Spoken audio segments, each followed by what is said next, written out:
Ma'am, ano, unahin ko na dito ma'am sa ating, karanasan bilang guro. Paano niyo ma'am hinaharap and pinaglalaanan po ng panahon yung araw-araw na siyempre pagtawid natin sa dagat saka yung ating mga bangka, makapagturo lang sa inyong mga estudyante dito sa Garchitorena, Ma'am, Precious?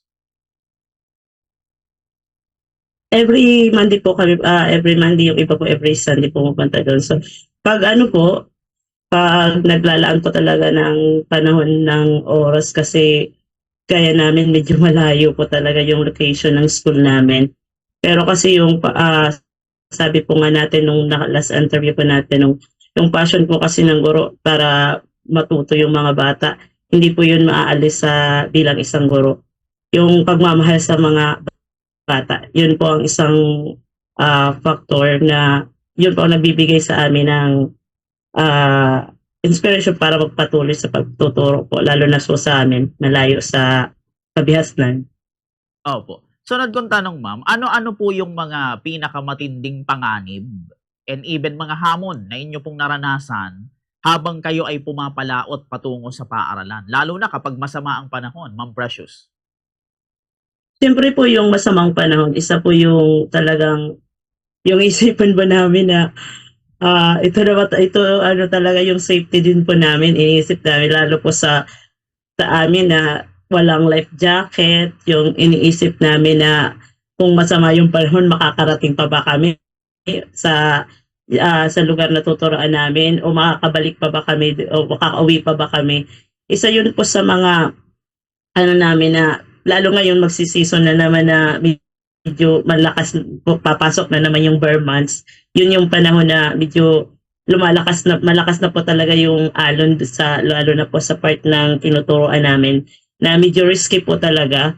Yun po ang isa sa pinakaano namin yung panahon na talagang hindi maalis yung ano namin, minsan natatakot po kami for our safety po. Okay. And sa kabila po ng matinding sakripisyo at pagod natin sa biyahe araw-araw, ano kaya ma'am yung nagtutulak sa atin or sa inyo para magpatuloy pa rin sa profesyong ito ng pagtuturo bagamat mahirap and napakaraming hamon, Ma'am, Precious? Sabi ko nga po kanina, sir, yung isa po kasi sinumpa namin talagang tungkulin yung ah, magbigay ng ano na ang mga bata makita naming matuto.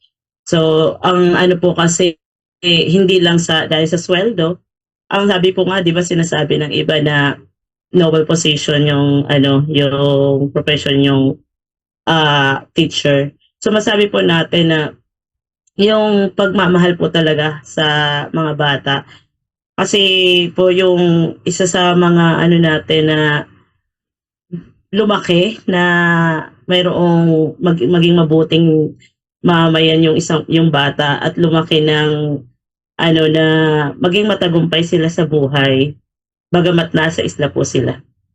Opo. And dito ma'am, makuha ko ang inyong reaksyon and then masasabi kasi, nitong mga nakaraan napabalita, una doon sa Tacloban may shooting incident. Tapos itong Opo. nakaraan lang sa Ateneo de Zamboanga may shooting incident na naman na ang mga suspect, ang mga Opo. estudyante and, may namatay, sad to say. Ngayon, ano ang masasabi ninyo ma'am doon sa kontrobersyal na pahayag ni Undersecretary Claire Castro na tila Okay sinisisi po. yung mga guro sa pagkakaroon ng school violence kasunod ng insidente dito nga po sa Ateneo de Zamboanga na shooting incident. Ano yung masasabi natin doon, ma'am? Unang-una po bilang isang guro nakakabahala po yung gano'ng incidents. Medyo masakit po ah, sa dibdib na makita na may mga bata na nasa murang edad nakakagawa ng mga violence na dapat po sana yung school isang safe place para sa mga bata at sa mga guro. Pero po dahil po doon sa sabi ko nga natin mga hindi po ginusto walang may ginustong guro, walang may gusto na mga magulang na mawala ng anak. Medyo nakakalungkot lang po na sa murang edad nila nakaka-commit na sila ng gano'n na crimes.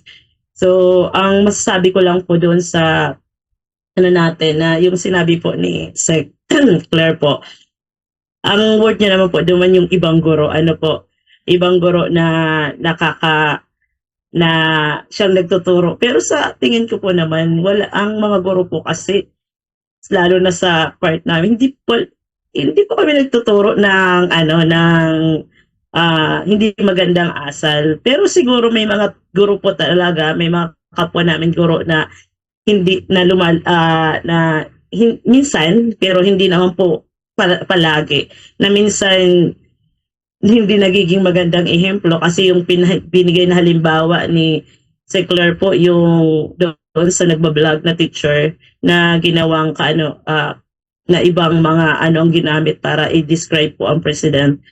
Tapos ngayon naman po yung latest po ngayon yung kay teacher ano po ng Enriquez. So medyo ano po medyo masakit din po yung part na sinabi na yun si Castro. Pero po yung ang iba naman po kasi talaga yung iba lang naman po. Pero hindi naman po araw-araw na nagtuturo talaga kami ng hindi magandang asal sa mga bata kasi bilang isang grupo isa po sa mga adhikain namin yung magkaroon ng makita namin na lumaki yung mga bata at makita sa kanilang pang-araw-araw yung magandang pag-ugali. Opo, iyon. Pero kayo ma'am, personally, gaano ma'am kasakit yung sinabi ni Yuse Claire na yun nga po, sa kabila ng buwis buhay ninyong paglilingkod bilang isang guro sa mga estudyante, nakarinig pa kayo ng ganong salita, ibinato Oh, sa mga guro yung oo. ganong paninisi dahil lang sa itong ang karahasan sa paaralan. Actually, Gaano tayo nasaktan doon, Ma'am Precious? Actually po nung una kong narinig po yun medyo nasaktan po kasi ako sabi ko, wow sa ganito po ang ano namin na dinadanas namin na sakripisyo sa pagtuturo sa mga bata. Lalo na po kasi po talaga ngayon, ang mga bata po talaga ngayon sa katotohanan po, challenging po yung mga pag-uugali nila. Kasi actually po nga ako sa katotohanan, nai-stress po ako sa mga ugali ngayon ng klaseng hinahandilan ko kasi iba po talaga yung ano ngayon behavior, iba yung attitude ng mga estudyante na parang hindi ko po sinasabing kulang sa disiplina pero parang ano po kasi na bakit parang pero ang word naman po ni Sickler, hindi niya naman sinisisi yung pangalawa niya ng statement. Pero po yung bakit parang ibinubuhos sa amin ibinubuhos sa kaguruan yung sisi sa pag-uugali ng mga bata na unang-una po dapat sa loob ng bahay na dapat na nakikita na ng mga magulang kung anong klaseng bata, mga anak ang kanilang mga anak. Tapos bakit parang nung may ganitong incident na mga shooting and sa mga crime sa loob ng school, parang ang punto ni Seckler yung kaya nagiging violente yung ibang bata dahil mismo ang ibang teacher ay nagpapakita ng hindi magandang asal. Sa tingin ko po naman po medyo ano po siya doon. Pero yung pangalawa niya nga pong statement na tinanong po siya ni Sik Ivan kung kung hingi ng apology, kung mag-apology siya. Pero wala po siyang apology binigay para doon sa mga guro na medyo nasaktan po talaga. Pero kami naman po kasi maguro, understanding naman po kami kung humingi sana po ng apology, okay lang naman. Pero kung yun po ang sa tingin niyang sa ibang kaguruan, wala po kami doon magagawa. Pero as long as alam namin sa puso namin na hindi kami nagtuturo ng hindi magandang pag-uugali sa mga bata. Kasi halos araw-araw na ginagawa namin sa pagtuturo sa kanila, palagi naming sinasabi, tinuturo sa kanila yung pagkakaroon ng magandang asal, hindi lang sa loob ng paaralan, kundi sa labas po ng paaralan at sa kanilang mga bahay din po. Okay po, yun. Very well said, ma'am. Pero dito, ma'am, ito last question ko naman bago ko ilipat kay Bombo Kim ang opportunity para Okay. magtanong din sa inyo.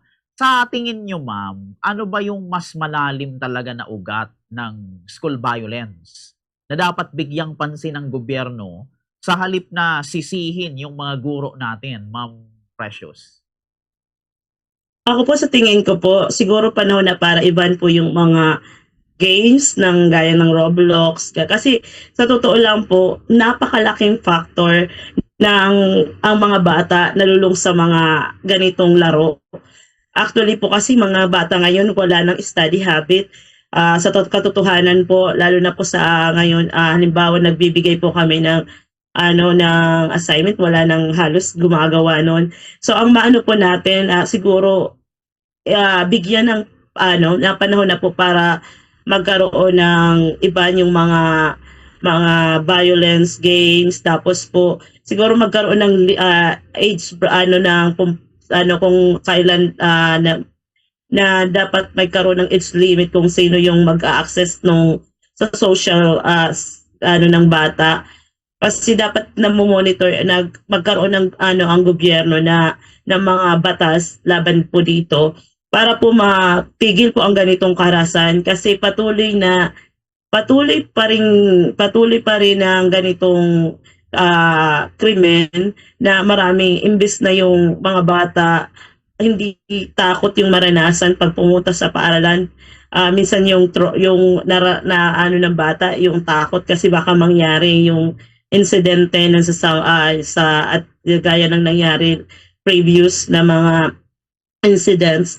So sana po yung gobyerno imbis na sisihin yung or bigyan ng na bakit sa guro na to na yung paninisisi, pero sana yung bigyan nila ng panahon, gawin nila yung obligasyon nila bilang isang namumuno sa bansa, yung protection hindi lang sa mga kabataan pati din po sa aming mga manggagawa, na ginagawa namin ang lahat para magkaroon ng maparamdam sa mga bata yung safe sila sa loob ng paaralan.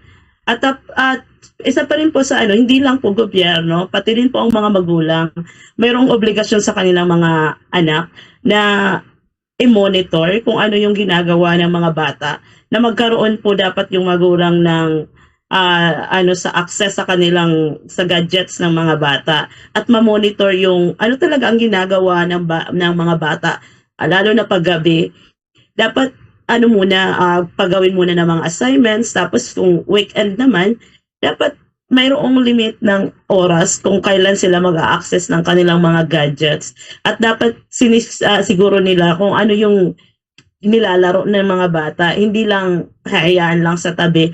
Kasi ang nakita natin na talamak na po ngayon yung mga ganitong incidents. So dapat maging aware ang mga magulang na i-monitor at na gabayan yung mga bata sa ng gadgets po. Okay, yun. Okay. Sa puntong ito, ma'am, ibibigay ko kay Bombo Kim ang opportunity para magtanong din po sa inyo. Bombo Kim? Ayan po ma'am, good morning po. Bombo Kim Ramos ito, and maraming salamat po sa pagbibigay sa amin ng Good oras morning para po po. sa programang ito. Ma'am, siguro matanong ko lang po bago tayo dumako dun sa issue na yon ng school violence, ma'am. Kumbaga hingin lang po namin yung konting yung background. Ano po ba yung kinamulatan natin, ma'am, kung bakit po natin na in-aspire maging teacher, madam? Ako po kasi lumaki po ako sa isla, ng Garchito Arena, sa Barangay Dangla po. Noon po ang panahon po namin, talagang noon po kasi wala pang mga masyadong batang 90s po kasi. Ang pinakaano lang noon, halos kilala ko lang na profession noon, teacher talaga po. Tapos nakita ko yung mga teacher ko. So parang gusto kong gayahin po sila na nagbibigay inspirasyon sa akin yung kanilang pagtuturo na namulat po kami kasi namulat po ako na ang teacher sila talagang talagang yung respeto, napakataas ng respeto namin sa mga guro. Yun po ang naging inspirasyon ko talaga, na mula ka sa isla na namuhay ka bilang isang simpleng bata doon, na ang nakita mong na profession talaga po guro. At isa pa pong factor kaya pinush ko po yung pagiging guro dahil ah, nakita ko po yung sarili ko na ito yung gusto kong maghubog ng mga bata, mahubugin ang mga bata sa hindi lang po sa intelektual na na kaalaman, pati po rin yung magandang asal na gusto naming ipakita na yung yung punto rin po kasi ni Sek po, 'di ba, na totoo na yung mga bata hindi lang sa loob ng bahay kundi sa loob din ng paaralan. So napakalaking factor po ng guro sa buhay ng isang tao. So gusto ko pong maging bahagi ng buhay ng isang bata. Kaya po pinili ko ang pagiging guro po. So dream and passion and vision talaga ito, madam, ano, nalaman po natin, ano. Thank you po for that. Pero siguro ma'am, dako tayo mga 2 questions na lang po regarding doon nga po sa ganito. Ma'am, simula po nung malaman natin, if I'm not mistaken, June po, sunod-sunod na itong tinatawag na school violence. Paano po tayo nabahala? Ito pong sa sarili natin at ito pong school natin. Nung malaman po na baka, hindi naman po, God forbid, pero baka pagdating ng panahon, baka pagdating sa elementary, magkaroon na rin po ng ganitong uri ng incidents. Kasi kadalasan po ay high school, madam. Apo. Actually po nung narinig po namin yon sa amin po sa school, sa ngayon po nagkaroon po, medyo nabahala po kami. Kahit po nasa isla kami, nabahala rin po kami. Tapos po, actually po ngayon, nagkakandak po kami ng campus ministry sa tulong po na pumayag po, nagkaano po kami as namin ng school. Kasi siguro po ito na yung panahon na yung mga bata turuan ng tungkol sa salita ng Diyos, na hindi lang puro yung tungkol sa libro, tungkol sa yung ituturo natin bilang isang guro. Siguro ako nagpapasalamat po ako dahil yung school head po namin pumayag po ng ganitong na isa po, so naging hakbang namin para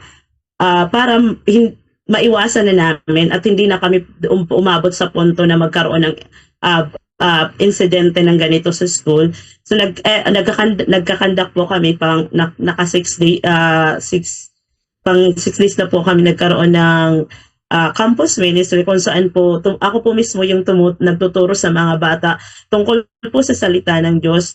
Siguro po ngayon it's a time na po para yung mga bata turuan tungkol sa Biblia para po hindi sila para maiwas sila sa masamang kaisipan, bagkus mapalapit sila sa Diyos at magkaroon sila ng kaalaman na yung paggawa ng masama ay hindi dapat ginagawa talaga ng isang bata at ng isang tao po. Siguro ito po ma'am, last question na lang po. Aside po siguro dito sa campus ministry, na sa pagturo sa ating mga bata nitong Word of God, salita ng Diyos, sa atin po, sa ating sarili, bilang teacher po, sa tingin po natin, ano pa po kaya yung siguro activities o mekanismo po na ating implement para po kumbaga ilayo sila, itong ating students, sa mismong violence or sa pag-iisip na ganito.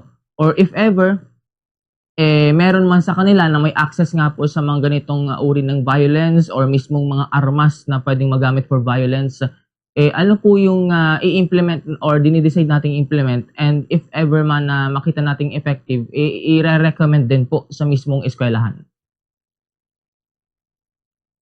Siguro po sir, ang pinaka po doon yung sigahawig po nga natin na dapat yung bata mayroong pagkakaabalhan. Isa po sa nakikita ko po yung ang bata i-engage po sa sports. Instead na po na gadgets, na cellphone ang hawak, yung actual na laro po. Siguro kasi po ngayon talaga yung mga bata halos cellphone na lang yung yung doon na nakapokus yung laro nila. Puro na lang kamay, kulang na yung physical activities. Siguro po it's time po na kahit nasa elementary level, kasi diyan naman po talaga nagsisimula yung mga bata. Siguro po natin na ngayon na natin na ang mga bata mag-engage more sa sports, yung mga activities kung saan na hindi lang yung mind nila yung gumagana, pati yung physical na katawan nila, at mas maganda pang dulot po to sa kanilang katawan. Siguro yun po ang pinaka ano namin as a teacher, sa lalo na po sa small school, yung sports po ang ipaano sa mga bata para magkaroon po sila ng na hindi lang puro sa gadgets yung mauubos yung oras nila. Sa kami yung disiplina, kasi po alam natin ang mga atleta talaga pong naglalaan ng oras at nagkakaroon ng mayroon silang disiplina para maging successful silang atleta po. With that, ma'am, maraming salamat po. Ibabalik ko na po ulit kay Bombo Care ang mga pagtatanong. Okay. Balik sa akin, Ma'am Precious, ano. So ito, bago Opo. tayo magtapos sa ating interview, siguro ano na lang, Ma'am, ang maiiwan po ninyong mensahe sa atin pong mga kapwa guro, mga mag-aaral, and even sa pamunuan ng DepEd, kung meron man, ano. Kaugnay nga po nitong ating napag-usapan, Ma'am Precious. Unang-una po sa mga kapwa ko guro, siguro po panatilihin po natin yung mataas na respeto na tingin sa atin ng mga tao, na sikapin po nating maging magandang halimbawa sa mga tao, lalo na po sa mga bata, na yung pagiging magandang ehemplo na magsisimula makita sa atin, kasi tayo talaga po yung tinitingala ng mga bata. Halos tayo nakakasama sa loob ng 10 months ng kanilang buhay. So sikapin po natin na maging mabuting halimbawa, hindi lang sa pananalita, pati din po sa kilos.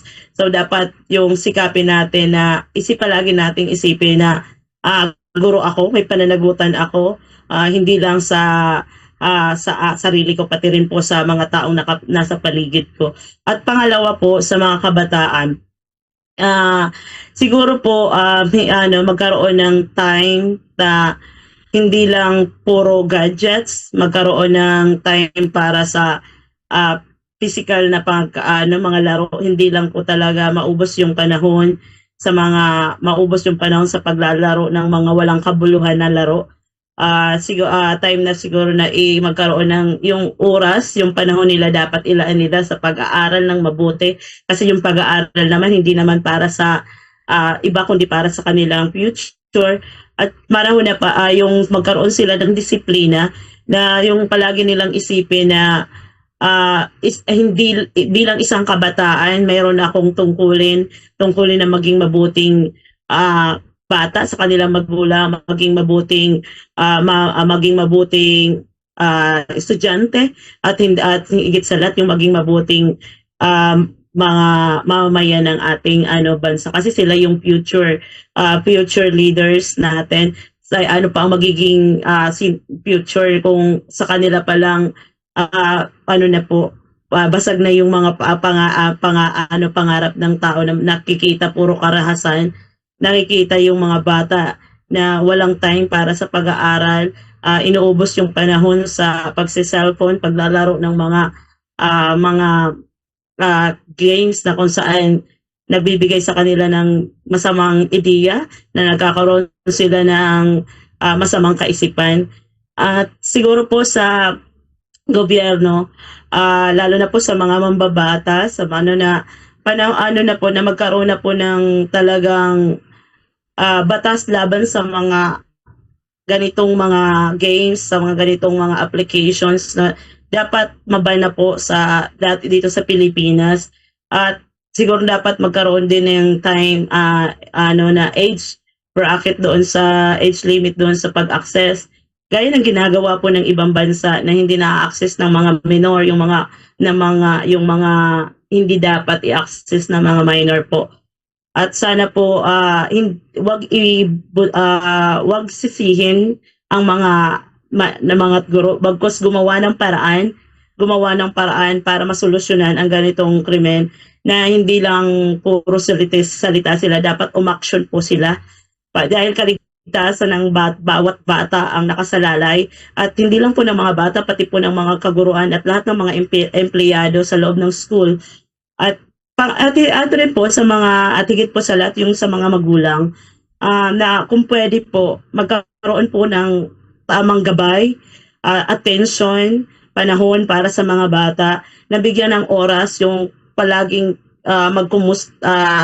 kumustahin yung bata kung ano ang kalagayan nito, na hindi lang puro mabigay yung financial, mabigay yung pangangailangan ng bata. Yung mga bata po kasi ngayon nangangailangan emotional support, mental support. So kailangan natin bilang isang magulang na magkaroon ng quality time sa mga bata, na dapat wag nating ubusin yung panahon din sa pagtatrabaho. Bagkus bigyan din ng panahon, nagabigyan ng oras yung mga bata para maramdaman ng bata na hindi sila nag-isa at hindi nila hanapin yung pagkalinga at yung atensyon na nakukuha nila sa paggagamit ng social media, ng mga games or ng social media po.